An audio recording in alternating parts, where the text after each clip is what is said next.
Assalamualaikum warahmatullahi wabarakatuh. Perkenalkan, saya Dela Nurul Aini dari kelas TKJ 2, jurusan Teknik Komputer Jaringan SMK Negeri 2 Purwakarta. Nah, di sini saya akan menjelaskan mengenai mikrotik dasar. Nah, bagaimana sih penjelasannya? Yuk disimak videonya. Nah, materi apa aja sih yang akan dibahas mengenai dasar mikrotik itu? Yang pertama, penjelasan dari mikrotiknya tersendiri. Yang kedua, mengenai router OS features. Terus yang ketiga, ada akses mikrotik first time. Terus yang keempat, ada connect mikrotik ke internet. Lalu yang kelima, ada router OS releases. Terus yang keenam, ada downgrade. Yang ketujuh, ada IP service. Dan yang terakhir, ada lisensi mikrotik.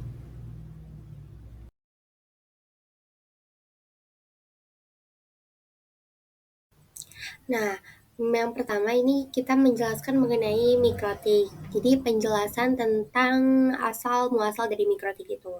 Nah, jadi mikrotik itu sebuah perusahaan yang fokusnya dalam membuat alat jaringan kayak wireless, router, switch, dan lain sebagainya. Nah, untuk bentuknya dari mikrotik ini ada software dan juga hardware-nya ya. Oke, untuk lokasi mikrotiknya itu berasal dari Riga atau Latvia, Eropa Utara. Tapi ada juga tuh mikrotik yang kayak made in China. Nah, itu juga nggak berpacu di Eropa Utara saja. Nah, terus selanjutnya ada tentang motonya. Jadi moto dari mikrotik itu adalah routing the world. Jadi harapannya mikrotik itu ingin bisa merutinkan dunia atau juga kayak menghubungkan atau mengkoneksikan dunia dengan jaringan gitu.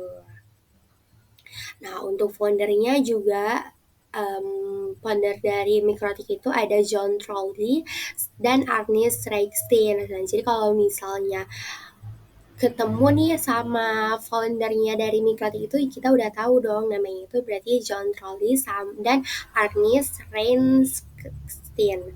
Nah, untuk mengakses Mikrotik juga kita bisa ke mikrotik.com atau juga ke memikrotik.com. Nah, oke, selanjutnya mengenai timeline mikrotik. Jadi perjalanan mikrotik dari tahun ke tahun.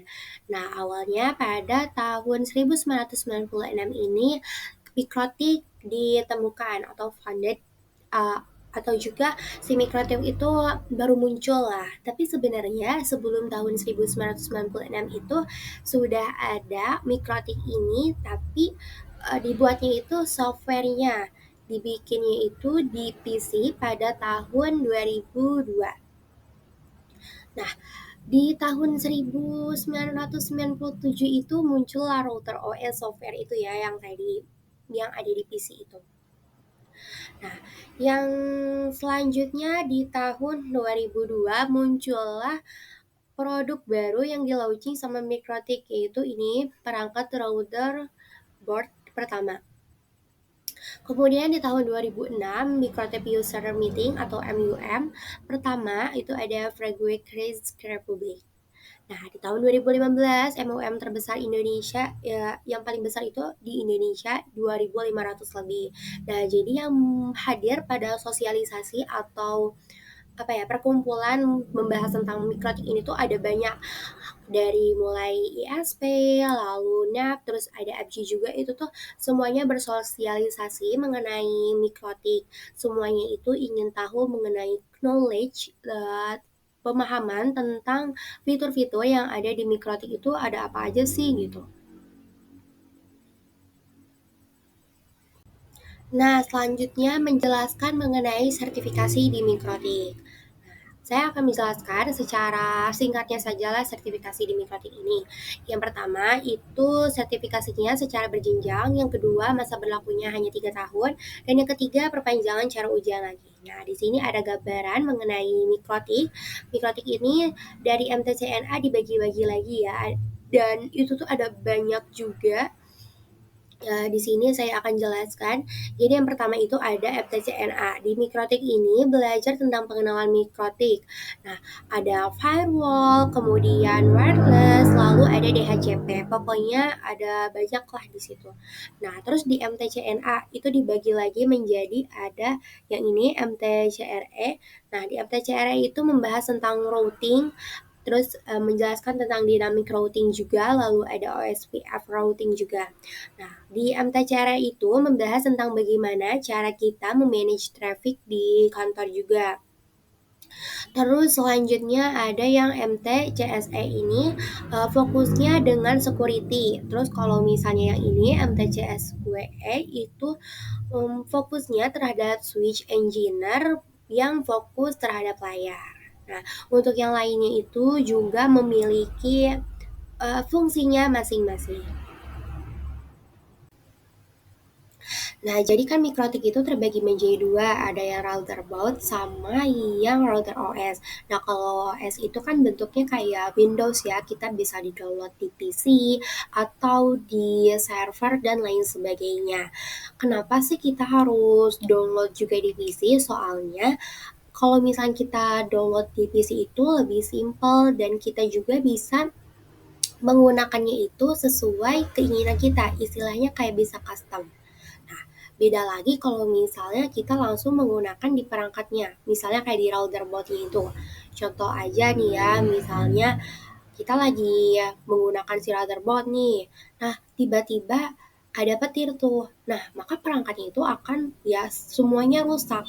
Tapi kalau misalnya kita bandingin sama kita menggunakannya yang router OS, terus misalnya kena tuh si LAN cardnya rusak gara-gara kena tersambar petir itu, nah maka yang rusak cuma LAN cardnya aja. Jadi yang lainnya tetap aman dan lebih safety lah dibanding sama yang di router robot itu.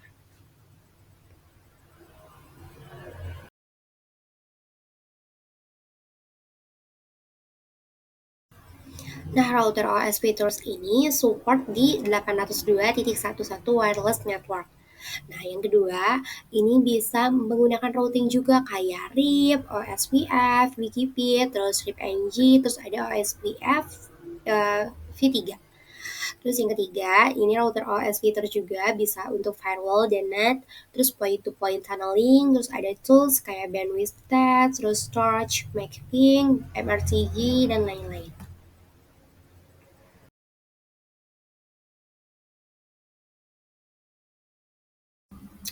Oke, nah caranya sebenarnya ada dua.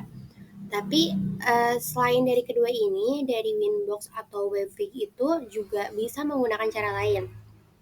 Nah, jadi caranya ketika kita akan mencoba login di Mikrotik itu, kita bisa menggunakan website atau aplikasinya Winbox. Jadi, kita bisa mencoba login melewati Firefox atau di Chrome, lalu kita membuka uh, Winbox itu akan muncul seperti yang pertama ini.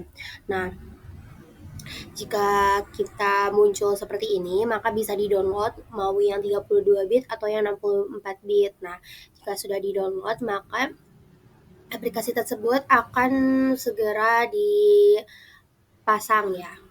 Nah, tapi Winbox ini itu hanya bisa digunakan untuk Windows. Terus bagaimana jika yang Linux atau yang MacBook? Ada khusus Winbox khusus yang digunakan untuk Linux ataupun juga MacBook. Nah, terus gimana kalau misalnya kita nggak punya si aplikasi Winbox atau kita malas buat ngedownload Winbox-nya? Nah, cara yang kedua kita bisa menggunakan Webfig. Nah, jadi nanti kita tinggal langsung copy paste aja si IP yang kita akan gunakan ke Chrome atau ke Firefox. Nah, nanti jika sudah mengcopy paste IP kita, maka akan muncul webfig seperti ini. Yang dimana webfig ini kita kayak mengkonfig di web yang kita cari tadi di Chrome ataupun di Firefox.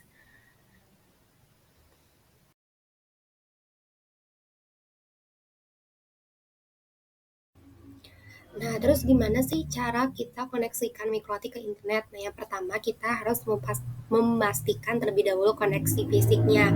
Contohnya kayak kita harus menyambungkan ke perangkat lokalnya, kayak dari PC-nya, switch-nya, dan lain-lain. Yang kedua, kita harus mengkonfigurasi IP untuk WAN-nya jika menggunakan IP dinamis DHCP. Nah, terus yang ketiga, kita harus atur IP untuk LAN-nya, yaitu kita harus juga menambahkan IP address untuk jaringan lokal. Dan yang terakhir, kita juga harus mengaktifkan NAT-nya untuk mengalihkan lalu lintas LAN ke internet. Nah, setelah jika semuanya sudah aktif dan sudah dikoneksikan, maka kita bisa menguji koneksi internet dari terminal.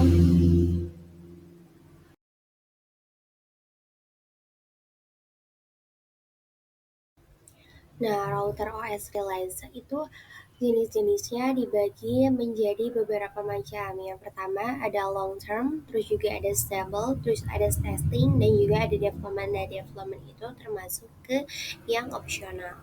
Nah, tapi router OS Reliance itu apa sih? Jadi, router OS Reliance itu sistem operasi yang dirancang untuk menjalankan fungsi routing, terus juga manajemen jaringan, dan berbagai layanan jaringan lainnya. Nah, Mikrotik secara rutin merilis pembaruan router OS untuk meningkatkan fitur dalam memperbaiki bug dan memperbarui keamanan.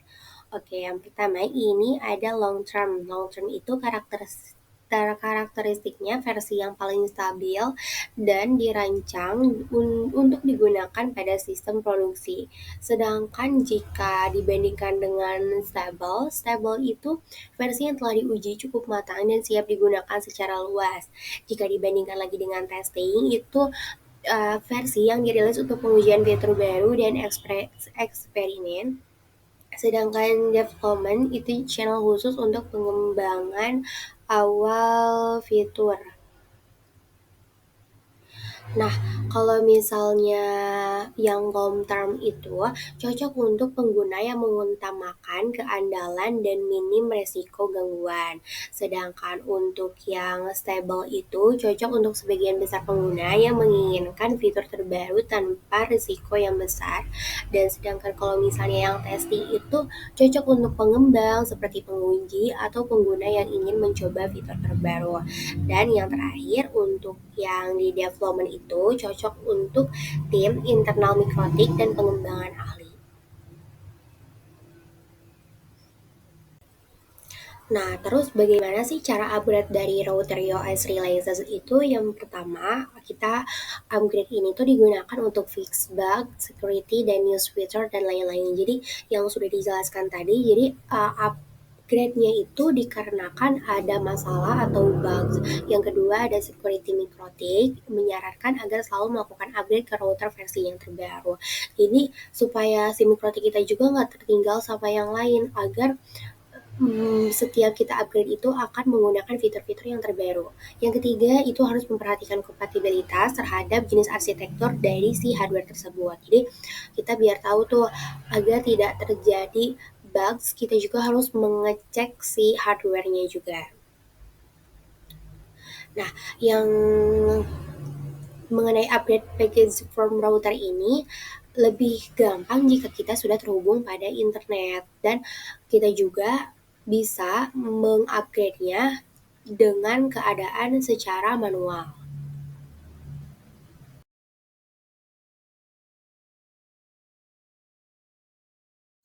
Oke, selanjutnya mengenai downgrade. Jadi downgrade itu dilakukan apabila hardware kurang mendukung terhadap versi yang baru atau terdapat bug pada versi aktifnya.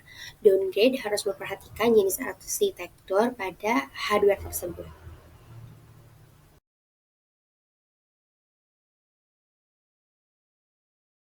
Nah, selanjutnya kita membahas mengenai IV service. Jadi, IV service itu merupakan berbagai cara untuk memasuk ke dalam router OS.